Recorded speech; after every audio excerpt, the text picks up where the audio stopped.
Rome was not destroyed. It was not conquered. It deleted itself, not in one moment, but decision by decision, until there was nothing left to defend.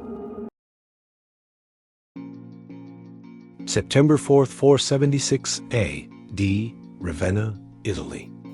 The last seat of the Western Roman Empire. A man walks into a palace. He is calm. He is not angry. He asks a 16-year-old boy to take off his purple robe. The boy does. The robe is folded, placed on a table. No battle, no fire, no speech, just a piece of cloth. And silence. The Western Roman Empire ended that afternoon. Nobody noticed. That's not how empires are supposed to end. The Senate kept meeting. The courts kept running. The roads stayed open. Life went on. So here is the real question. If nobody noticed Rome die, was it already dead? Or had the system deleted itself long before this moment? To understand how Rome deleted itself, we need to ask a simple question. What was Rome? In the beginning, the answer was easy. Rome was a city, a tribe, a shared identity.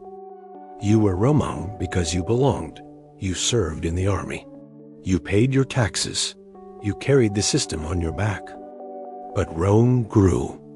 It became a republic, then an empire, then a machine that covered 3 million square kilometers.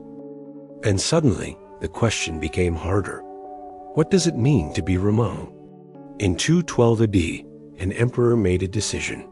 One edict, one sentence. Every free person in the empire is now a Roman citizen. Overnight, 60 million people became Roman. Not because they earned it, not because they fought for it, because a government form said so. Roman identity was no longer something you bled for. It was something assigned. That is not a small change. That is a system rewrite. And ideas don't collapse from invasion. They collapse when people stop believing in them. The deletion did not happen overnight. It happened in 3 cuts. Each one looked like an adaptation. Each one was actually a wound. Cut 1. The army stops being Roman. Rome needed soldiers. The empire was too large. The borders too long. And Roman citizens didn't want to fight anymore. So Rome adapted. It outsourced. Foreign warriors entered the legions. First as support units, then as the front line. They wore Roman armor, used Roman weapons, took Roman pay. But they were not Roman. Their loyalty was not to Rome. It was to their commanders, their tribes, their survival. This was the first cut.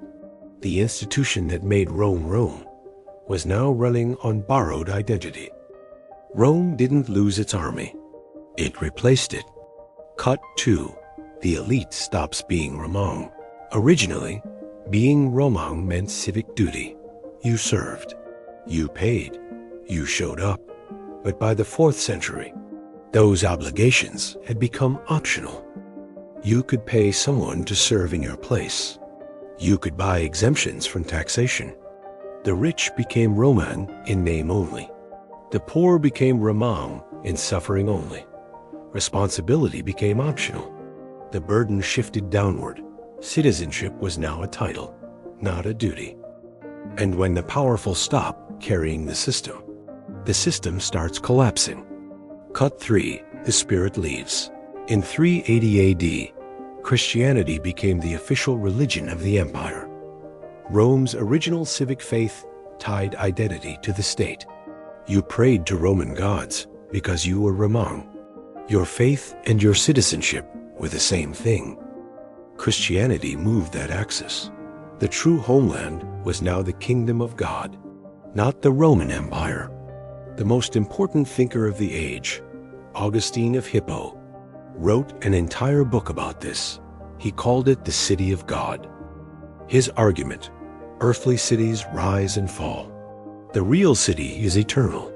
It is not Rome. Augustine wrote those words in 410 AD, the same year Rome was sacked. For the first time in 800 years, he was not disturbed, because for him, the real Rome was already somewhere else. 3 cuts: the army, the elite, the spirit. None of them felt fatal at the time. Each one felt like a solution. That is how systems delete themselves, not in crisis, in compromise. By the 5th century, the army defending Rome was mostly non-Roman. The men ruling Rome had mostly never visited Rome. The thinkers of Rome were saying Rome didn't matter. So who was holding this system together? And what happens when the system removes the last person? Who still believes in it? His name was Flavius Stilicho, half outsider, half Roman, fully committed. His father was a Vandal. His mother was Roman. He rose through the military on talent alone. He defeated the Visigoth leader Alaric not once, but twice. He held the western frontier together when almost no one else could.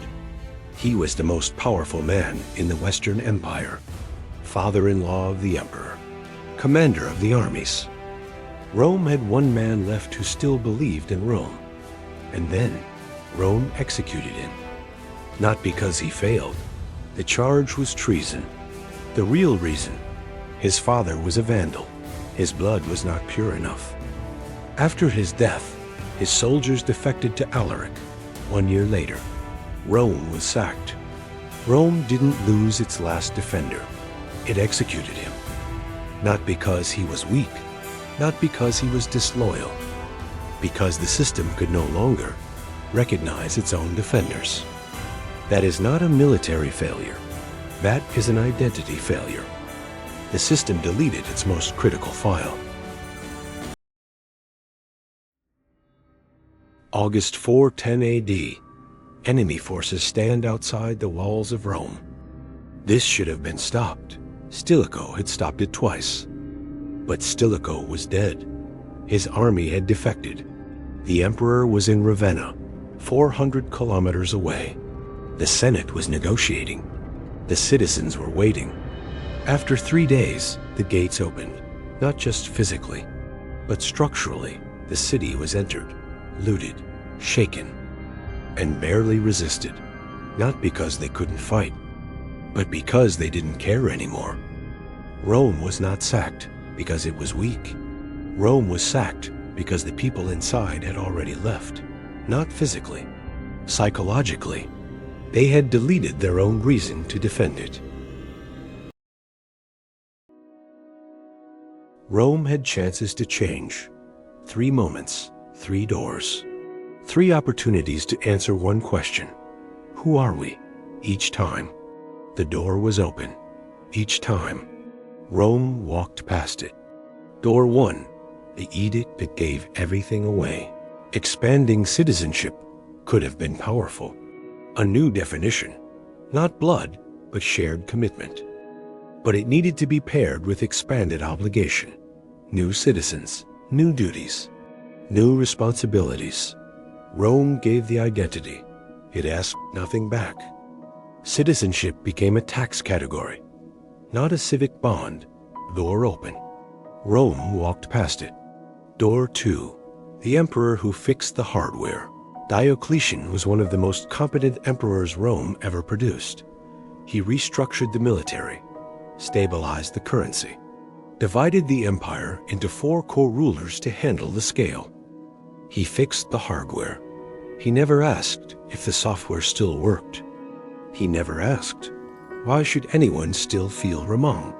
What does Roman mean when the emperor lives in 4 different capitals? He chose convenience over meaning. Door open. Rome walked past it.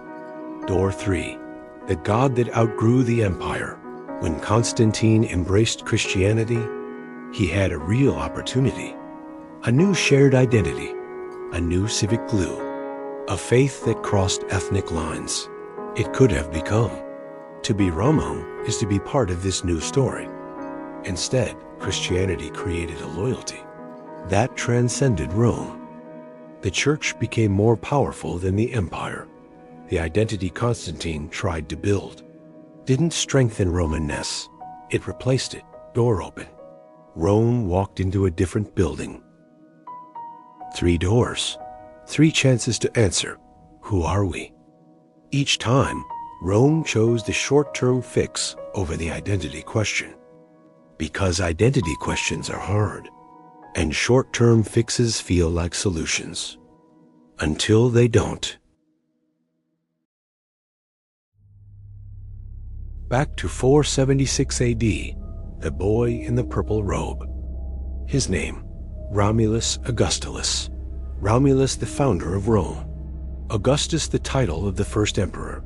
They gave the last emperor of the West the 2 most powerful names in Roman history. As if the right label on an empty container could fill it back up. A system still running, but already empty. All the file names intact, all the files gone. One final execution before shutdown. Romulus was allowed to retire, pension, villa by the sea. The man who replaced him called himself King of Italy, not Emperor, not Roman, King, not even worth pretending anymore. The standard explanation is simple. Invasions, economics, corruption, but those are symptoms. The real pattern is deeper. It always looks like this. Identity fades. Institutions hollow out. Elites optimize for themselves. The will to protect disappears. The door opens. And whoever is standing outside walks through it. No empire is destroyed at its peak. It is abandoned. Rome didn't fall. It was left behind by the people who once made it real. Now here is the part that should make you uncomfortable. Systems don't collapse when they are attacked. They collapse when the people inside stop caring. Any system runs this same risk. An organization, an institution, a society. When people inside can no longer say what it stands for. When membership becomes a credential instead of a commitment. When the most capable defenders get removed because they threaten those in power. When the thinkers start explaining why the system doesn't really matter. The system is not waiting to be attacked. It is already deleting itself. No invader required. Just patience and an open door. But here is what makes this story stranger. There was another Rome, same roots, same system, same origin. But it did not collapse. It survived for another 1,000 years. Constantinople stood until 1453. So what did it do differently? What did it understand that the West forgot? Next episode, Rome never fell. It moved east. We find out what Rome forgot. History has patterns, and we just decoded it. This was Historithm. See you in the next video.